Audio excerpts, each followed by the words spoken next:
And welcome back to Diplomacy Now. I'm Parker sitting alongside Sebastian. And right now we are very, very happy to introduce our guest, David Firestein, who is the Vice President of the East-West Institute, which is a nonprofit think tank that focuses on finding solutions for international conflict. Firestein oversees its China, East Asia, and United States program and Russia-United States program, as well as the Institute's work on U.S.-Iran trust building. As a U.S. diplomat from 1992 to 2010, David served in U.S. embassies in Beijing for over 5 years and Moscow for over 4. From 2007 to 2009, Firestein was also an elected at-large member of the Board of Governors at the American Foreign Service Association, the Foreign Services Union and Professional Association.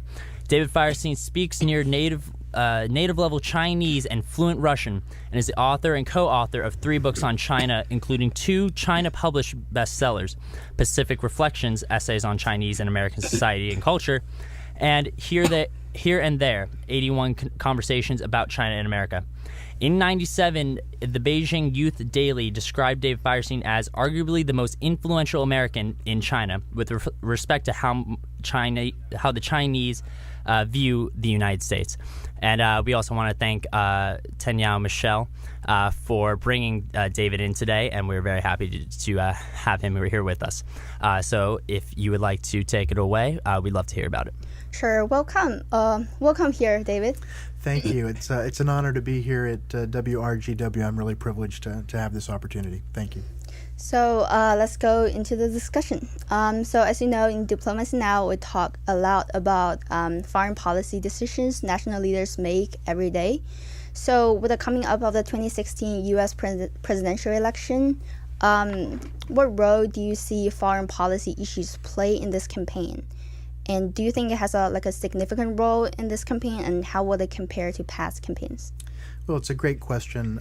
Obviously now there's a lot of attention, increasing level of attention on the 2016 campaign, although it's only early 2015 at this point, but this is really the sweet spot for when major prospective candidates start to explore candidacies and announce candidacies.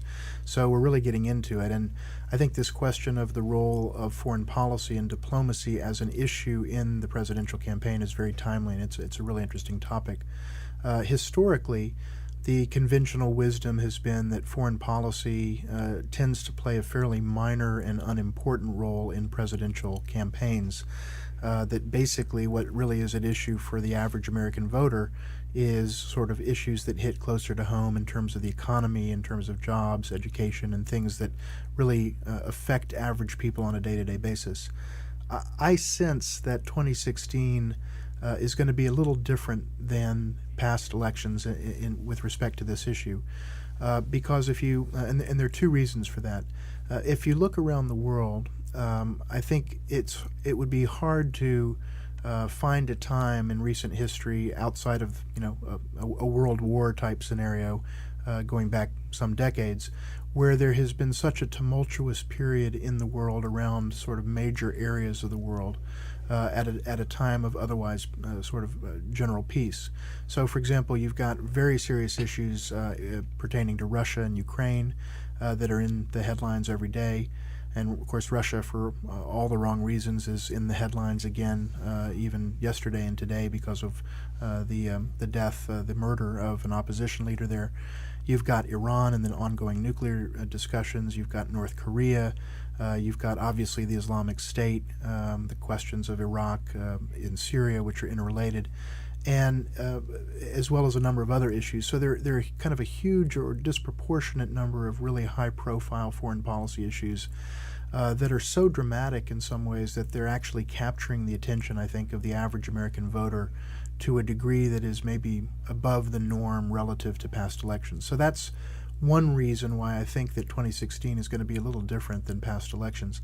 But the other is, if you look at the prospective candidates and kind of get a sense for who they are, who they're likely to be, one thing that's really interesting about 2016 is that for the first time in my memory, and I think for the first time in the modern era of presidential campaigns, let's say at least since World War II, if not going back even further, we're going to have a former Secretary of State running for president as one of the 2 major candidates, obviously Hillary Clinton.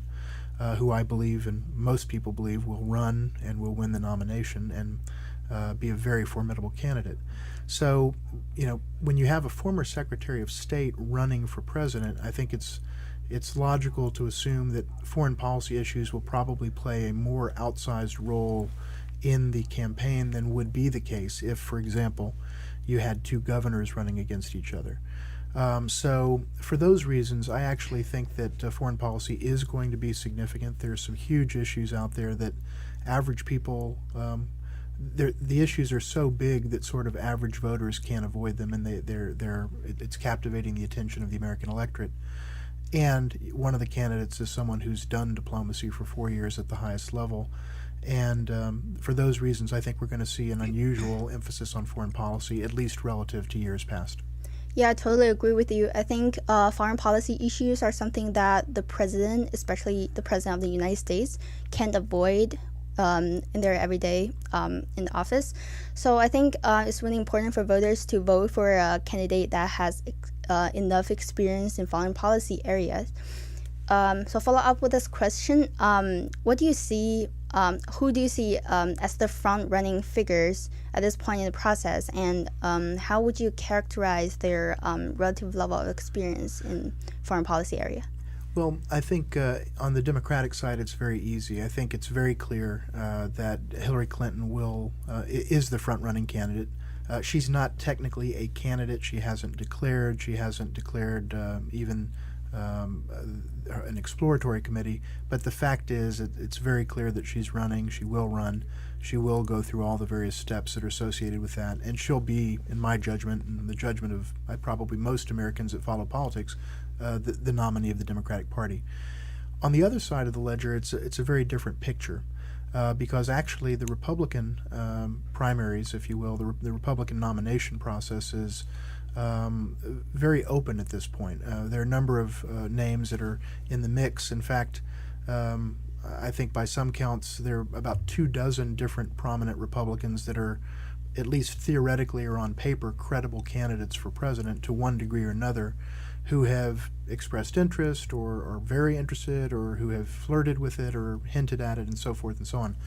But within that group, even if you look at sort of the top tier or the top two tiers of candidates, of sort of the top 5 or 6 names that one might talk about, people like Jeb Bush, former governor of Florida, Governor Chris Christie of New Jersey, Senator Marco Rubio of Florida, Rand Paul of Kentucky, Senator Paul, Senator Ted Cruz of Texas, and then there are other names, Governor Scott Walker, Governor Jindal of Louisiana, and so on. Those are kind of the names that are out there right now. And if you look at that list of folks, a couple of points I think can be made. Number one is most of them are governors, not senators.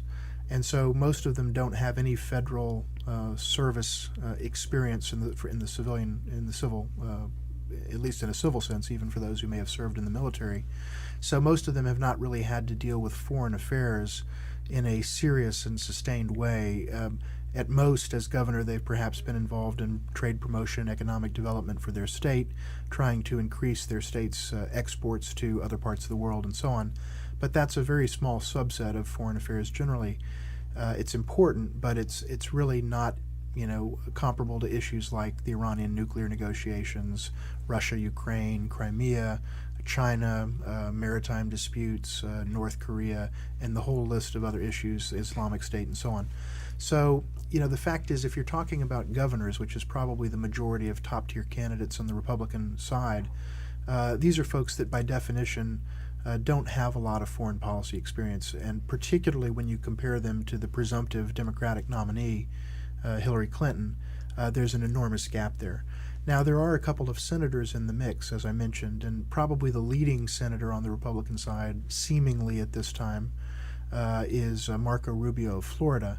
I think he has somewhat more foreign policy experience and somewhat higher level of credentialing because at least he's been in the Senate for a couple of years or a number of years and is on the Senate Foreign Relations Committee, so he's dealt with foreign policy issues in a serious way. In that regard, he's probably the single most credentialed sort of top 1 or 2 tier GOP candidate for president in terms of foreign policy.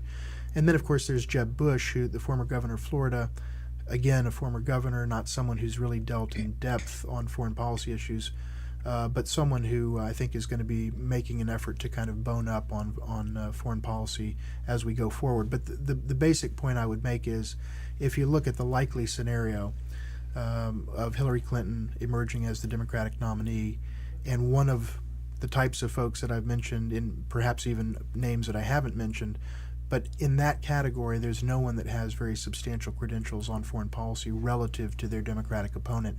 So I think this will be an area where there is a pretty sharp gap that'll be visible to the American people in the course of the campaign. Thank you. So, as you mentioned, Jeb Bush, the former governor of Florida, gave his first foreign policy speech at the Chicago World Affairs Council last Wednesday.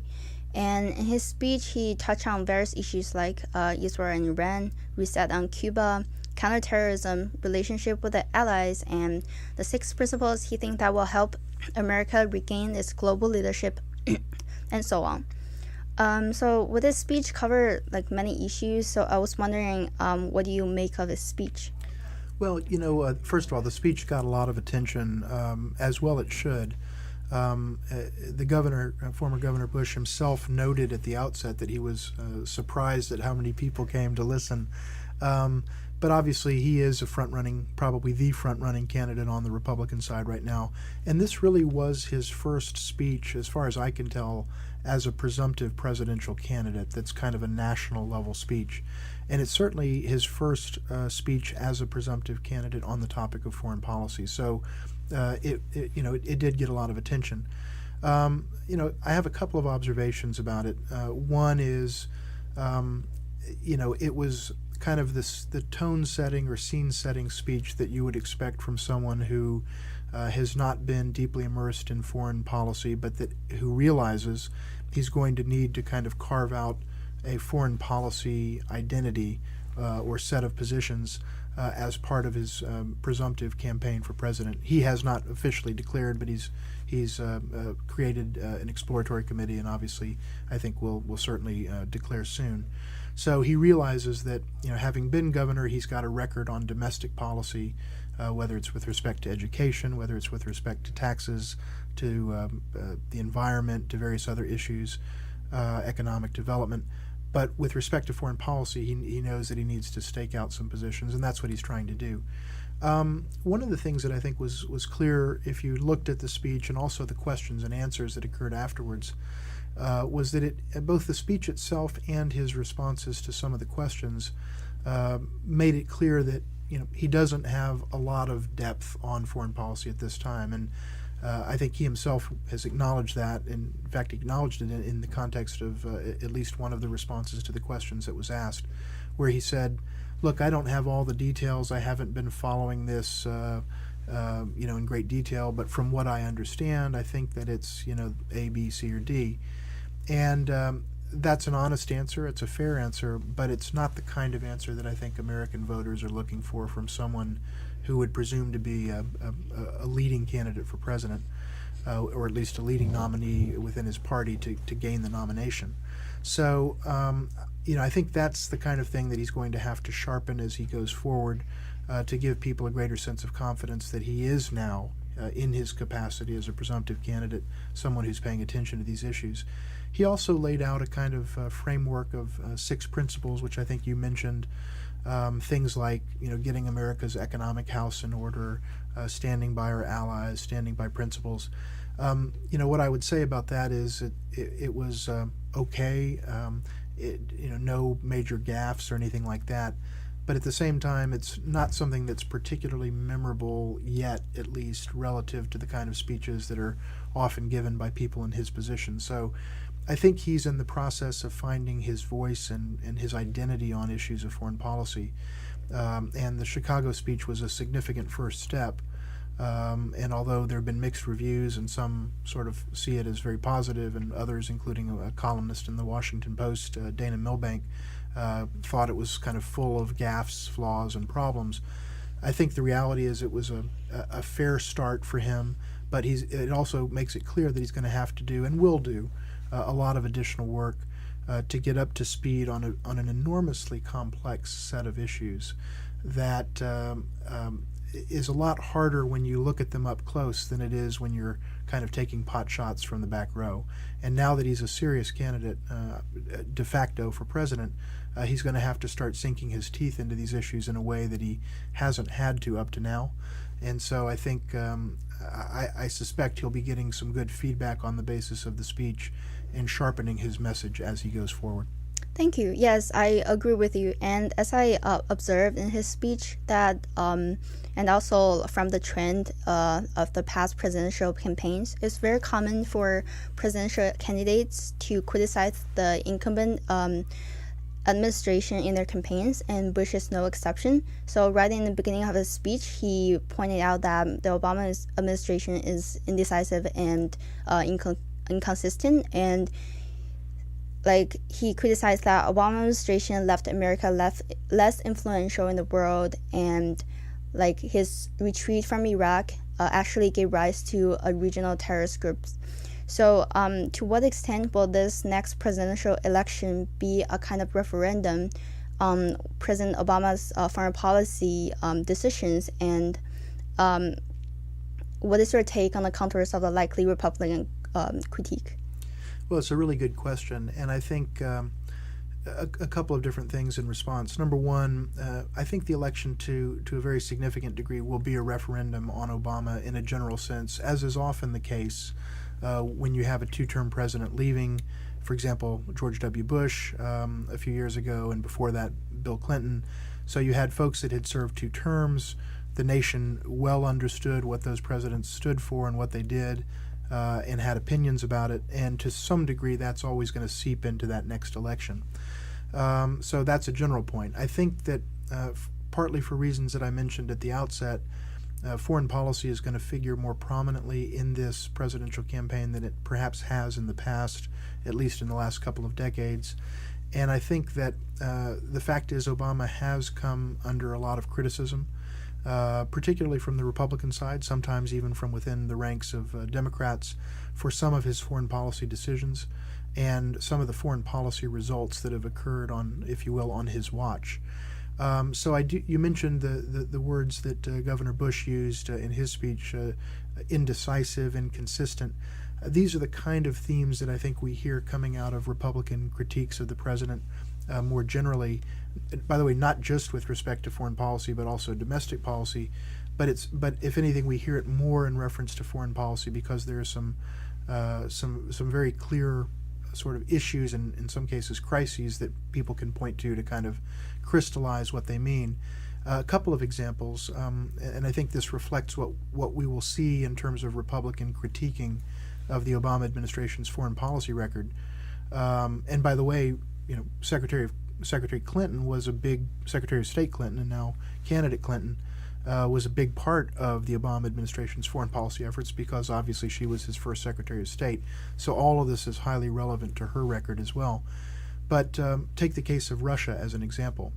The Obama-Clinton foreign policy team and the administration came in. One of their major foreign policy initiatives was to, quote, reset with Russia. And in fact, in the first couple of years of the reset, it actually yielded some very positive fruit. I don't think anyone would, that's being objective, would dispute that. However, it's also indisputable that the relationship has dramatically soured since then, and in fact is probably in the worst state that it's been ever since the end of the Cold War. And I don't think anyone would dispute that either. So the fact is there's been some real problems in U.S.-Russia relations, and people will look at Obama's record and say, here's someone who came in saying, I'm going to make things better with Russia, and look where they are now. And whether that's fair or unfair, whether there's a lot of nuance that's lost, that's something that's going to resonate, I think, to some degree with the American people. Just a side note here, I think American voters generally don't pay a lot of attention to, if you will, kind of small countries, but there are a few countries that cut through the noise and touch the American mindset, the American mind, the American imagination in a way that other countries don't. Russia is one of those countries for historical reasons. China is one of those countries. Perhaps Iran is. There may be others, but Russia and China, I think in particular, are big enough and hefty enough to sort of cut through, and people, to one degree or another, kind of care about these countries because they're so big, they're so powerful, and so on. So, the Russia piece, I think, is one element. I think the president is getting a lot of criticism and will continue to get a lot of criticism in all likelihood, whether justified or not. One can make that judgment about the issue of Iran. And basically the Republican critique is he's being too soft on Iran. He's trying to negotiate with folks that are, in a sense, never going to do what we want them to do, so the critique goes. And so the idea is that there's a kind of softness to Obama's treatment of and dealing with Iran. Similarly, I think you'll see Republicans trying to apply that notion of softness and consistency and decisiveness with respect to China as well. And although the China example is probably less dramatic than the Russia case or the Iran case, nevertheless, there are tensions in the relationship. There are maritime disputes. There is a sense that China is being aggressive towards some of its East Asian neighbors. China would dispute that, but certainly there's a view in the United States that that's the case. And certainly a lot of people in the United States are really concerned about China's cyber espionage on the United States. So for those reasons, I think China is going to get drawn in. And of course, there are other issues. It goes without saying the Islamic State, the horrific and savage beheadings that we've seen, all of that is crystallizing American tension on, the Islamic State-related issues, Iraq, Syria, and so on. So I think this notion of this is not a strong leader, this is not someone who has led America well, this is not someone who has left America more secure, those are the kind of critiques that are going to be offered by the Republicans. And, again, the fact that Clinton in all likelihood will be the Democratic nominee will make this a pretty direct debate because she was Secretary of State for the majority up to now, of the Obama administration and bears a significant share of the responsibility for this administration's foreign policy. So I think it'll be a very rich debate, and that's proper and fitting, by the way, for a presidential election on these kinds of issues. And I think it'll be, for those of us who are interested in international relations, foreign policy, diplomacy, as the listeners of this show are, I think it'll be a really fascinating campaign to watch. Okay, so let's look at the world from a bigger picture. We have multiple tensions and conflicts going on around the world. Like we have Russia, Ukraine, Middle East in the north, and Asian territorial dispute in the east, European debt crisis in the west, and we have constant civil wars that's going on in Africa. So do you have a particular view on what drives all those instabilities in international relations? Well, it's interesting. I've actually been thinking about this issue quite a bit lately. And in fact, I'm planning to do some speaking on it later this year. I do have some thoughts on it. As I look back at others who have tried to kind of theorize or understand or explain why conflict in the world happens, we've kind of gone through cycles over the years. And there's been some big theories that have sort of seemed at first very bold and visionary, and then they seemed to actually make a lot of intuitive sense and sort of, why didn't we think of this before? And then over a period of time, the theory seemed to have difficulty explaining what was actually happening in the world today, and it kind of went by the wayside. So, just to put my thoughts in context, as I think about this issue, I think about some of those past explanations. So, for example, Francis Fukuyama, who about 25 years ago wrote a very influential article and then book called The End of History, and it was the idea that with the end of the Cold War, and basically the U.S. and Western victory in the Cold War, that the idea that there was a real struggle in the world for, if you will, ideological correctness and for the sort of proving that you're right, that was over. We won, they lost, we were right, they were wrong. Everybody sort of came to understand that. And specifically what that meant was democracy is the best way to go forward in terms of governance, and the market or capitalism is the most efficient way to go forward in terms of economics. That was the argument. And therefore, according to that theory, there really shouldn't have been sort of major struggle or conflict or tensions in the world after that, because in a sense history had completed itself. We were at the end of the historical journey, everybody agreed. And of course what happened after that is history didn't go away and conflict didn't go away. And after some number of years, people realized that didn't seem to explain everything because, after all, there were still conflicts. And so Samuel Huntington came up with the idea of the clash of civilizations and said, well, this is a different theory. Really, what's at issue in international conflict is the rifts or the fault lines between civilizations. So you've got North America and Europe in one category, South America is its own group, Africa, Russia is in its own category, South Asia, East Asia, Confucian East Asia, and so on. And the idea was that you'd have conflict along the fault lines, the geo-civilizational fault lines. But it turns out that we see a lot of cases where the conflict is occurring within fault lines. So, for example, within Confucian East Asia, just to take the case of China and Vietnam, you have substantial tensions there over maritime disputes. Within South Asia, you have India and Pakistan constantly at loggerheads, and the list could go on. That doesn't seem to explain everything. And to cut to the chase, I think that if you look at the countries that seem to be at the center of the highest level of tension internationally, it's countries that have one thing in common. They're not necessarily, quote, the good guys or the bad guys. It cuts across that. They're not necessarily big, they're not necessarily small. The one thing that they have in common is that they're countries that tend to view themselves as exceptional. And whether they are exceptional in the minds or viewpoints of others is not even the case, not even the issue. What is at issue is that they regard themselves as exceptional. And so here, when you think about countries that regard themselves exceptional, you can kind of list out 6 or 7 or 8 of them right off the bat. The United States probably right at the top of the list. I mean, we're proud to call ourselves exceptional, so I don't think anyone disputes that we see ourselves that way. But Russia also sees itself as exceptional. Iran very much sees itself as exceptional. China sees itself as exceptional. North Korea sees itself as exceptional. Israel sees itself as exceptional. And one could go and name a number of other countries. And if you were to take a map of the world and say, here are the countries that most regard themselves as exceptional, and then take a map of where the likelihood for conflict is the highest and overlay the two maps, I think what you'd see is they're the same map.